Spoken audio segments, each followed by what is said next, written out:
अगर देश का सबसे खतरनाक जासूस ही देश का दुश्मन बन जाए तो उसे रोकने कौन आएगा। एक अंधेरी रात किसी सीक्रेट इंडियन मिलिट्री बेस पर जबरदस्त हमला होता है। पूरी यूनिट खत्म हो जाती है और कैमरे में दिखता है सिर्फ एक चेहरा, कबीर धालीवाल। वही कबीर जिसे कभी भारत का सबसे बड़ा हीरो कहा जाता था, वही टाइगर श्रॉफ का गुरु, वही शैडो एजेंट जिसे मरा हुआ माना गया था।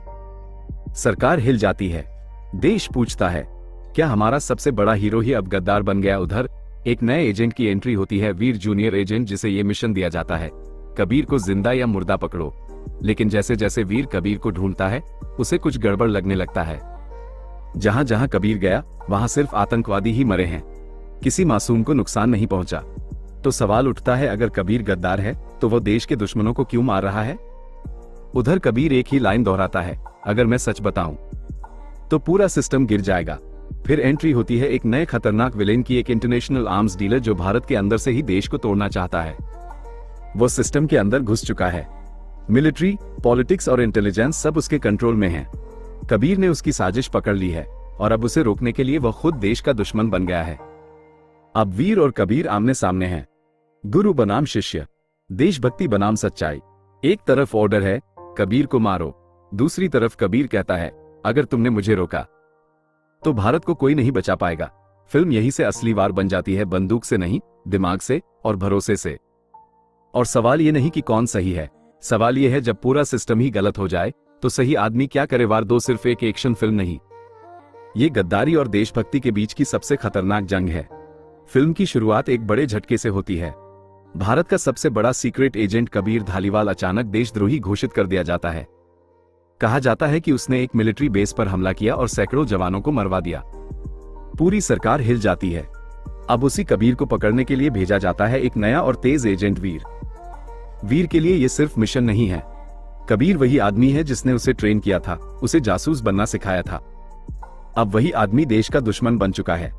वीर कबीर का पीछा करते करते दुनिया के कई देशों तक पहुंचता है, दुबई, रूस, यूरोप, हर जगह उसे तबाही के निशान मिलते हैं। लेकिन हैरानी की बात यह है कि जहां जहां कबीर गया वहां सिर्फ आतंकवादी और हथियार माफिया मरे हैं, कोई मासूम नहीं। धीरे धीरे वीर को शक होने लगता है, क्या कबीर सच में गद्दार है या वो किसी बहुत बड़ी साजिश को अकेले ही रोक रहा है। इधर कबीर एक खतरनाक दुश्मन के पीछे पड़ा है, एक इंटरनेशनल आर्म्स डीलर जो भारत के सिस्टम के अंदर घुस चुका है। वह भारत में गृहयुद्ध भड़काकर देश को अंदर से तोड़ना चाहता है। कबीर ने उसकी साजिश पकड़ ली थी, लेकिन जब उसने सच उजागर करने की कोशिश की उसी सिस्टम ने उसे गद्दार बना दिया। अब कबीर के पास सिर्फ एक रास्ता है, देश को बचाने के लिए खुद देश का दुश्मन बनना। फिल्म का क्लाइमैक्स तब आता है जब वीर और कबीर आमने सामने होते हैं। दोनों एक ही देश से प्यार करते हैं, लेकिन एक सच जानता है और दूसरा आदेश मान रहा है। अंत में वीर को सच्चाई पता चलती है। अब सवाल ये नहीं रहता कि कबीर को पकड़ना है या नहीं, सवाल ये बन जाता है कि क्या वो सिस्टम के खिलाफ जाकर अपने गुरु का साथ देगा। ऋतिक रोशन ने एक बार फिर साबित किया है कि वो इस रोल के लिए परफेक्ट हैं। उनकी बॉडी लैंग्वेज, उनकी आंखों में देश के लिए दर्द और एक्शन सीन्स सब टॉप क्लास हैं। वार 2 का सबसे बड़ा सरप्राइज है जूनियर एनटीआर का किरदार। वो सिर्फ खलनायक नहीं, वो माइंड गेम खेलने वाला मास्टरमाइंड है। उसकी प्लानिंग और डायलॉग्स कबीर को भी हिला देते हैं। वार 2 का एक्शन लेवल पहली फिल्म से कई गुना बड़ा है। Jet fight, car chase, hand to hand combat, हर सीन हॉलीवुड टाइप लगता है। बैकग्राउंड स्कोर हर सीन को और ज्यादा दमदार बनाता है। डायरेक्शन बहुत टाइट है, एक भी सीन बोर नहीं करता। फिल्म का आखिरी हिस्सा पूरी तरह पैसा वसूल है। हीरो और विलेन की भिड़ंत सिर्फ ताकत की नहीं, दिमाग की भी जंग है। अगर आपको टाइगर, पठान और वार जैसी फिल्में पसंद हैं, तो वार 2 आपके लिए फुल पैसा वसूल है।